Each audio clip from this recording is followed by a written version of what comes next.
All right. Well, welcome back, everybody. I'm here today with Molly Rempe.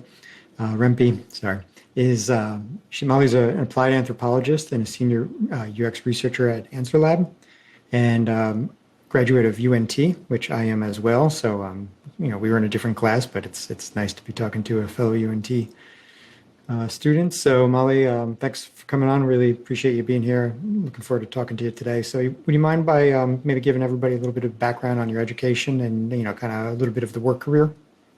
Absolutely. Thanks so much for having me on. I'm flattered that you thought of me, and I think this is a great podcast for individuals trying to get into the UX field.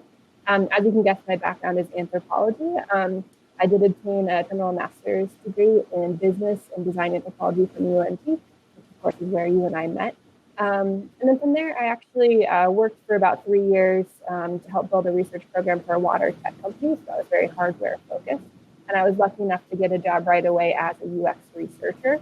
I know that kind of more linear pathway isn't what most of us end up doing. So I was just very lucky to be able to be placed right away. And then I kind of pendulum from hardware to software, joined kind of an innovation hub or a software accelerator where we've got to explore really fuzzy research problems with a lot of room for exploration. And then for last year, I've been a senior UX researcher at AnswerLab, which is a research consultancy. And I get to work with large tech clients to help improve their user experience. Okay, thanks for that. Yeah, it's interesting. Like you already pointed out, but it's so unusual to hear most people go right into that, right, into UX research. And so I definitely want to dig into that. Another thing maybe I do want to bring up. So you do have an anthropology undergrad, right? Yeah, that's true. Anthropology in Spanish. So, some people like myself, they go back to get an anthropology degree. I was working in tech, wanted to go back to bring research in. But so you've been on this path of anthropology for maybe longer than some, or at least longer than me. But did you know you wanted to be in UX research, or what brought you there? Yeah, I think that's one of the most pivotal points. I loved anthropology. I love the ethnographic toolkit. I love the idea that we could just kind of learn about people as they are without judgment. And that was kind of the seductive nature of anthropology. So that's why I pursued it in undergrad. And then, of course, upon graduation, didn't know how to get a job. And so I interned at a children's museum. I interned at a nonprofit for technical advocacy, literacy advocacy. And I was finding that I could get kind of internships or kind of volunteer positions, but they weren't willing to hire me. Employers weren't willing to hire me into full-time roles with just an undergrad in anthropology. And so that is why I had to pivot and go back to school just to essentially teach myself what I was capable of. But also a lot of it was teaching employers, kind of learning the language, learning how to kind of brand myself to teach employers that I was capable in joining those full-time research positions. Yeah, great. And, some people who would go into the UNT program, again, sort of classmates, they didn't have an anthropology background. But there's a number of people in there who have since gone into UX. And of course, UX is quite popular at this point, and so it's not surprising. But at what specific point did you sort of learn about UX and start making the transition into that field specifically? Right. Yeah. Great question. I think that's an interesting question because we talk about, I think UX is kind of a jargon term that I wasn't aware of when I came to UNT. But I was interested in obtaining my training in business and anthropology or business and technology, which is what UNT offered. And kind of the anthropological speak of UX is design anthropology. And so, of course, Dr. Susan Squires and Dr. Christina Wasson at UNT are well known in the field of design anthropology. They were my advisors, and they really taught me how to do UX without perhaps the words UX associated to that. And so I think I knew coming into grad school that this is what I wanted to do, but I didn't know what it was called in the real world. And so I don't quite remember when I came across the term UX. Maybe it was in my curriculum, maybe it was at a conference, maybe like somebody that I admired had that role. But I remember kind of a slow realization is like, oh, that was the brand that I needed to start identifying with is UX, when it was really just a different costume for design anthropology. Yeah, it's a great answer. And, I think having taken the same courses, right. I don't recall hearing the term UX in the program. But obviously, like you said, the skills directly, the knowledge and the skills directly led to that. But there are still some other skills, like just understanding like agile development and, other things that happen in software engineering firms that you also sort of need to understand. So is there anything you were doing as you were pivoting specifically into UX, like, getting any additional certifications or studying anything on your own that helped you make that transition? Sure. I think my direct answer is not immediately. Like I said, I was lucky enough to have a company that was willing to hire somebody right out of grad school. And I really learned by doing those first few years. They kind of gave me full control of the research program. And I kind of learned by failing and experimenting and learning from my stakeholders to understand what was working, what wasn't working. So a lot of it was kind of just reading industry articles and blog posts, talking to individuals at meetups, going to conferences once a year if I could, but really just trying to implement what I thought was the right practice and realizing if it was kind of tracking or things that I needed to pivot on. And then after a few years, once I kind of felt that I had kind of not necessarily perfected my research at that one company, but had felt that I had gotten it under control to the point where I could start kind of expanding my practice. That's when I did things like a usability statistics boot camp through Measuring UI, or kind of joining specific conferences that were specifically trained for UXR, that I could kind of expand the ways that I was thinking. But I didn't immediately after grad school continue my learning. And a lot of it was, as you say, kind of realizing, I need to know what these agile terms were, and kind of self-teaching using kind of what's on the internet and talking to kind of industry experts. Yeah, great. And, your first role is really interesting, like having just sort of getting into a space where you get to really define the research practice, if you will. And it's, there's a lot to learn there, but of course, also don't have anybody to ask. And so it's really interesting because I was in a similar position. But the other thing that's interesting about that role is you say it was hardware focused, which, most of us are probably doing research with software. Mm-hmm. I come across less people. I mean, of course, there's products today that are hybrid, right? Software, hardware kind of paired together. But were you doing that, or was it really just a hardware play? I think for the first 2 years, it was really a hardware role. And then the company kind of expanded into software. So I was able to work with that new product for the first year or so, and kind of get my feet wet in what that looked like. But I think it actually was a blessing in disguise, if you think about it, because of hardware, I really had to be on the ground with actual users to see how they used those instruments in the context of their environment and other instruments.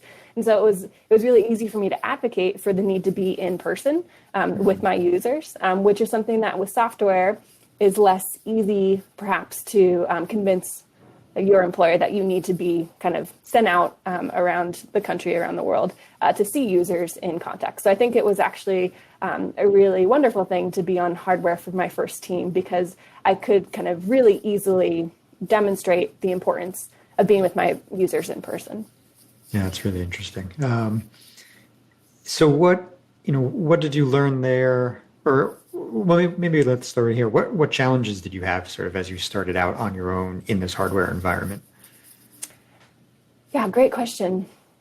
I think the biggest challenges are everything that I needed to do that wasn't research. I think that was kind of a hard learning process for me, because we get trained in how to do research well, how to think of research questions, how to create a research program, how to kind of conduct interviews or ethnographic surveys, and how to analyze data and disseminate it. Like, those are all things that we're really good at. And as researchers, it's what we like to do. It's all the other stuff we don't like to do, like the evangelism, it's the budgeting, it's the administrative work. Recruiting is a lot of work. It takes so much time, almost equivalent, I would say, to actually doing the research. And so I think one of the biggest hardships that I had those first few years is really realizing, research is only 30% of my role. The other 70%, the most of what I do every week, is not research, and trying to find kind of the balance there to make that worth my time, make it so I really enjoyed that work. Yeah, It's one of the things that I try when, when people reach out and are asking for maybe advice. It's always one of the things I try to stress because, I think it's helpful to know the good and the bad of our role. And, there's many wonderful things. And I'm not saying that like project management or, the admin stuff is bad by any means, right? Those are important skills that we all need in business, but they are not maybe what you think you're going to be doing. Right? So it's just good, I think, for everybody to hear that. So thanks for sharing that. Could you maybe, though, elaborate more like on that point? So you said 30% is research. So you mentioned budgeting, you mentioned recruiting. What other kinds of things besides that might you be doing? In that first role, I spent a lot of my time evangelizing. So I was working with the research and development part of the organization. So I'd make sure that I was known and accessible for every single product team that was working within and with R&D in that large organization. We did kind of an engagement scheme where we tried to get everyone in R&D involved in research. So a lot of it was just teaching people what is research, why are we doing it at this company, why is it valuable to you, like why should you care, and how can you get involved if you're interested. And so that took up 20% of my time as just trying to get other people interested, even like engaged in what my role was. So I got hopefully less blank stares as I came into a room, And then a lot of it was honestly knowledge management. I think probably the critical difficulty that our industry faces is how do we not only make an impact for this study, but how do we take that data and make it like longitudinal, make it useful over time, make your team aware of it, and make it actionable for perhaps projects that we don't even know exist yet. And so a lot of it, my time on that first company was building a knowledge management system, a research archive, and then iterating on that system to make it most useful for our stakeholders. And I won't say that it was the perfect system. There was a lot of things that could have been optimized, but it was a big learning curve. And I spent a lot of my time just trying to kind of use the data we already had and make it more accessible for our R&D team. That's great. It's one of those kind of questions that I ask, if I'm at a meetup or something, and just talking to people in the industry, it's one of the things I commonly ask because I'm curious to know how other organizations do it. And, it seems like everybody attempts it. Nobody's perfected it. Exactly. From anybody that I've ever asked the question to. Everybody admits that, knowledge management, organizational memory is something that needs to still be improved. But I'd like to maybe just dig into both the evangelizing and the knowledge management for a second, because those are good areas for, I think, people to learn from some of the difficulties. So you mentioned evangelizing in the sense of, sort of selling your value, which to me I took as sort of upfront maybe in the project, but also there's sort of selling the insights on the back side of the project, right? Here are the findings, here are the insights, and trying to get those adopted so that they are incorporated into whatever's being built. Did you learn anything from evangelizing in either of those scenarios? Any methods that seem to work best to help sell the value of anthropology or UX and sell your findings? Yeah, I think three things came to mind when you asked me that question. We'll see if I can remember them as I monologue here. But the first thing is that you pointed out kind of upfront work of just trying to make sure that your team is aware of you within the organization, hopefully your value within that organization, and what you can do for them.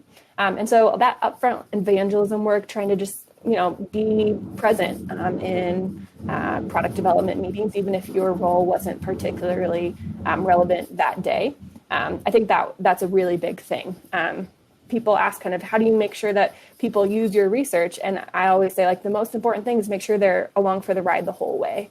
So making sure that your stakeholders want the research ahead of time, not just doing research because you think it's useful or because your boss wants you to do it, but really making sure that the people who should be using that data want to use that data. Mm-hmm. And then making sure that the research projects you take on are really addressing the key questions that your team needs, and not just kind of smaller questions that don't have, basically focusing on the biggest impact.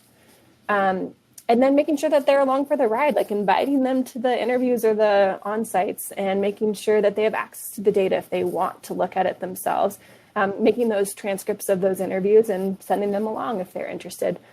So I think a lot of that upfront work, both being aware of the role and being engaged in the research, is significantly more effective than actually trying to post research sell, quote unquote, sell your data. So I think that upfront work is really important.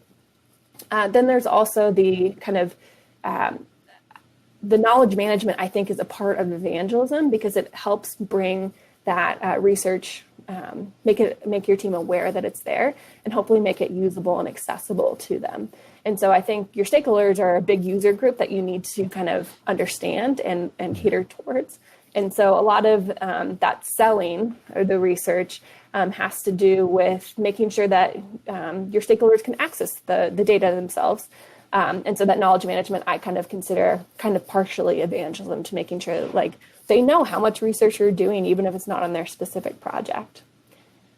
And I said I had 3 points, and of course I have forgotten that third one, so maybe it'll come back later, but those are at least 2 that come to mind. Thanks. And I was going to, ask there, in your experience, whether it was that first role or anything since then, how well do people use the knowledge management systems, whatever form that has taken? Do you see that they are using them, and have you learned anything from that to get people to use them more? That's a great question. And I think that's the problem is that I've helped to develop 2 knowledge management systems, and currently I'm contributing to a different knowledge management system in my current role. And I think that in my experience, researchers use the knowledge management systems very well, but other stakeholders, for many reasons, are less likely to utilize those. In my experience, even when I think I've built the most impressive knowledge management system possible, they'll still come to me and ask me to go through it myself. And I think there's a lot of factors there, but to answer your question, I think that knowledge management systems, for some reason, are built for researchers, or researchers become the primary user types. And I think that's something that we as an industry can overcome in some ways. Yeah, we should probably do a little research on that. Exactly. Yeah. No, I've witnessed many of the same things there. And most people I talk to also state the same things. I'm sure you've heard the same. And so, that's, I think it's it's obviously a challenge. It's going to continue to be a challenge. But so since you've worked on 3, have you found any sort of models that were more successful? I think one thing consistently is that there's always this kind of 2020 vision in the future, that I think there's just I think you need to realize that no matter what system you make, it's not going to suit all of your needs next year. There's going to be things that you've missed out on that you didn't foresee. Perhaps a new project came up that the data's not easily located based on this new project's vocabulary, for example. And so it's just not easy to access. So just kind of giving yourself some flexibility and feeling okay that it's not going to be an end-all perfect system. I think that's really important as you develop your own. But I think ultimately a tagging system of some sort makes the most sense, where you can find the tags that make sense for your team. Oftentimes it's kind of perhaps recruitment demographics, project, perhaps features or elements that you're testing, methods that you're using, and geographies that you're thinking about. Those are often the ones that I at least start with and then kind of expand from there. And then your whole research team needs to use those same tags, which is, I think, one of the biggest pain points is that you kind of have to get everyone working within the same system for it to really be longitudinal and useful over time. So I think those are some of the things that we're kind of fighting with, but I think tagging systems is kind of the most basic. And then also, depending on your specific organization, figuring out what t-shirt size you want those findings to be, because some knowledge management systems, I've seen Airtable kind of management systems that have per finding and then a bunch of tags, and that's very impressive. I've never personally been able to wrap my head around kind of per finding knowledge databases because they're so small and minute. I kind of gravitate towards the per study or per project, and then tag to kind of give the nuance that individuals might need. Yeah, thanks for that. It was very detailed, and it's refreshing to hear all of that detail, and I think everybody listening will appreciate that.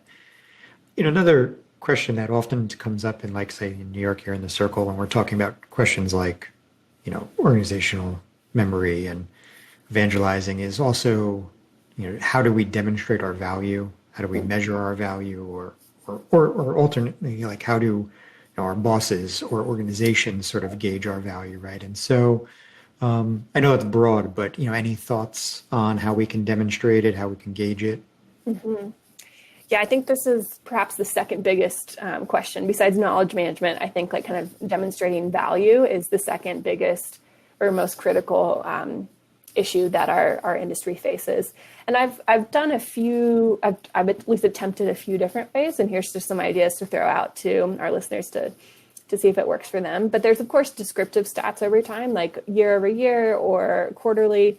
How many projects have you done? How many participants have you talked to? What's the research, like time in sessions, research hours over a certain period of time? Maybe how many teams have you helped to just kind of show the reach? So there's descriptive stats that you can kind of track over time. Those don't necessarily immediately translate to impact, but they're nice to kind of keep track of. At least to explain, like, we're doing a lot of work over here, because oftentimes we as researchers are kind of in our corner with the designers, perhaps, kind of working in our own little silos, and making sure that our efforts are kind of exposed is really important. There's also kind of engagement. So two ways that I can track engagement are, one, how many team members join sessions or join report outs or actively take part in research. That's something that I've done in the past, and it's pretty powerful to some of the higher ups to see, 50% of R&D actually took part in a study this year or this week. And then there's also like how many team members have viewed your report, which if your system can track that, is kind of exciting. So I've actually, some of my reports I feel like aren't super wow or aha, but if there's 150 people in an entire organization that's viewed it over the last year, that's pretty cool. And you can kind of point to those as kind of some of your biggest successes.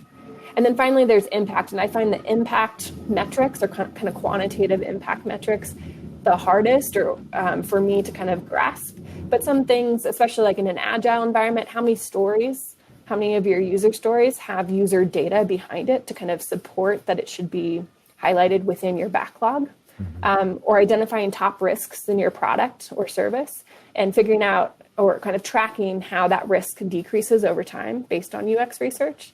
And then of course, kind of the VP, kind of your executive like goal or gold star for metric is like how many executive level decisions have been impacted by UX research. I find that one really hard to kind of track, but if you can get that fidelity of data, that's extremely valuable. Yeah, great. Related to that, again, so, well, do you do anything, any of your products touch like any kind of commerce where you can gauge, ultimately dollars? So my current position finally is kind of like a B2C environment where I get to kind of be in that environment where we can see that direct to consumer impact. That's great. That makes it a lot easier, of course. Yes. And, also when talking about sort of our value, you often hear like the phrase like, see it at the table.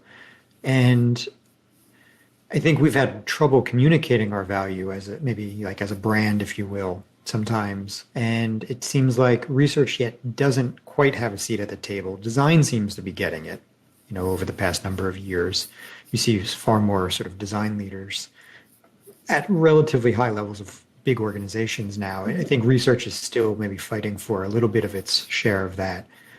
Maybe you agree, maybe you don't, but what do you think we could do to have more influence, like, whether that's with our teams or in the broader organization?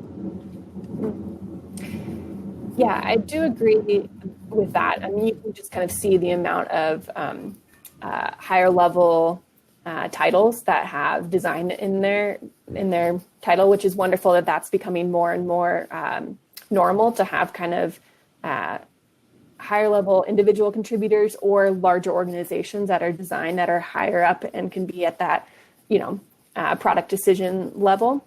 And research is kind of, we're getting there, but we're not quite there. So I'll say that I agree that that's kind of the trend, but hopefully we are seeing kind of an upslope in that.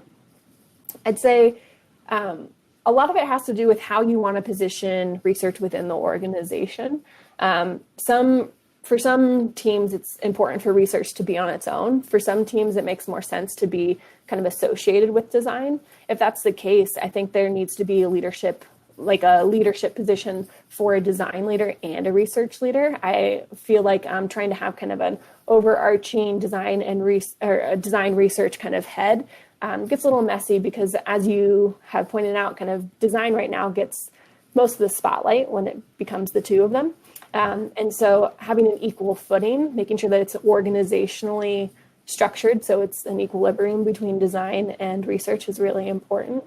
But ultimately, just kind of being present within your teams, keeping excited, keeping curious, because that's kind of contagious, and keep kind of fighting the good fight is all I can say, is kind of keep trying to expose what we're trying to do, and map that impact to how important it is to have research. I mean, one of the sad truths is that with COVID, researchers have been some of the first roles to be let go.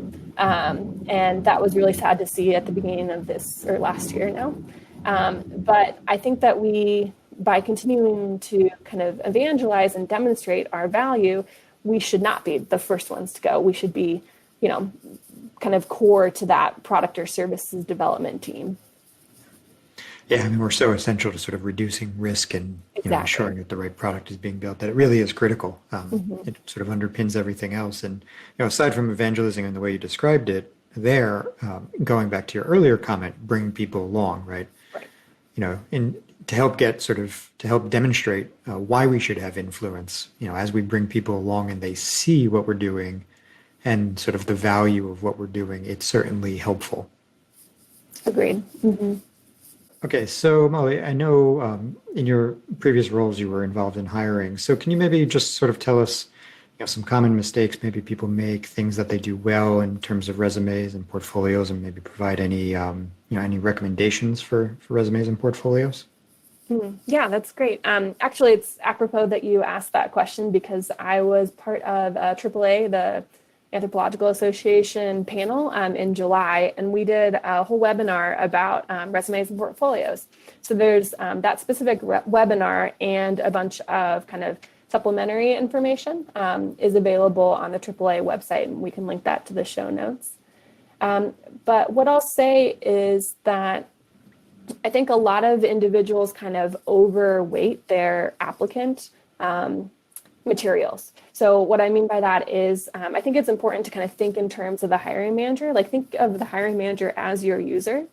They are going through hundreds of applications, and they are trying to kind of figure out the best candidates to forward to their team. And I think that making a resume short and sweet and tailoring a portfolio that's easily scannable and doesn't require like reading a novel is one of the most important, or probably the thing that I would kind of stress the most out of everything, of really tailor your application materials to think about what the hiring manager needs to see to make a yes/no decision. Don't kind of dump everything you've ever done and everything you've ever thought on their lap. You just want to kind of give them the most impressive snapshot of your career as possible. So I think that's really important. And the other thing is that I think one thing to keep in mind is I believe that UXRs are we're all kind of a band of misfits. We come from all different types of backgrounds. Anthropology is one of them, psychology, law, marketing, teaching. Like we just kind of came together. And so imposter syndrome is real. But I think it's important that you just need to be confident and realize that you are capable of doing the job. I think a lot of us kind of start the interview process of like not really sure if we're qualified, and just know that you are qualified and highlight the parts of your resume and your experience that demonstrate that, and don't try to kind of backtrack. I see that a lot in interviews of, well, I haven't really done this method, or I'm not really sure about this. Just own it and say, hey, I haven't ever done a diary study, but I'm really interested in it because of this and this. But what I really know well is in context interviews because of this and this. So those are things that I would really just hammer home, is like, you are qualified. We're a band of misfits, and you're welcome to join us, and just kind of own your experience when you come into the hiring process. Great. Yeah, great answer. And so is there anything maybe you'd like to, make everybody aware of anything you want to plug, and where could everybody find you? Sure. So as far as how to get to me, I'm pretty boring. I'm just on LinkedIn. You can find me at Molly Rempe. And as far as things that I'd like to plug, I do have a few that I'd just like to kind of invite everyone to check out if you're interested. The first thing is my new passion is using my UXR skills to facilitate accessible experiences. So I just got my Certified Professional in Accessibility Core Competencies, my CPAC certification, through IAAP, which is the International Association of Accessibility Professionals. And my next goal is to get my WAS, my Web Accessibility Specialist certification. So I see that this is a growing need, and I think it's something that we could all really benefit from getting certifications and learning more about. So just wanted to plug that because I think it's a really important thing to do. I'm also a mentor for the UX Professionals Association, UXPA. So if you are interested in getting into the field, we have mentee positions available. And if you'd like to be a mentor, we'd love to have you. Every single kind of region in the US has a mentorship program available. And then finally, I'm not particularly involved, but I really support the work of the UXR conference that's located in Toronto. Follow their Slack channel. It's wonderful. EPIC, Ethnographic Praxis and Industry Conference. And of course, the Society for Applied Anthropology and the AAA. So those are 4 organizations that I'd really encourage everyone who's interested in UXR to check out. Great. Thanks for that. And I'll link to all of them. Excellent. So, yep, and great, and congratulations on the certification. That's really fantastic. It's definitely needed work. So, glad to hear you're doing that, and definitely agree that more of us should get behind you. So, thanks, Molly. Really appreciate you coming on. It was great to talk to you. Thanks for all the advice you provided, and hopefully we can see each other soon. Thank you so much, Matt. Great podcast. Thanks. Take care.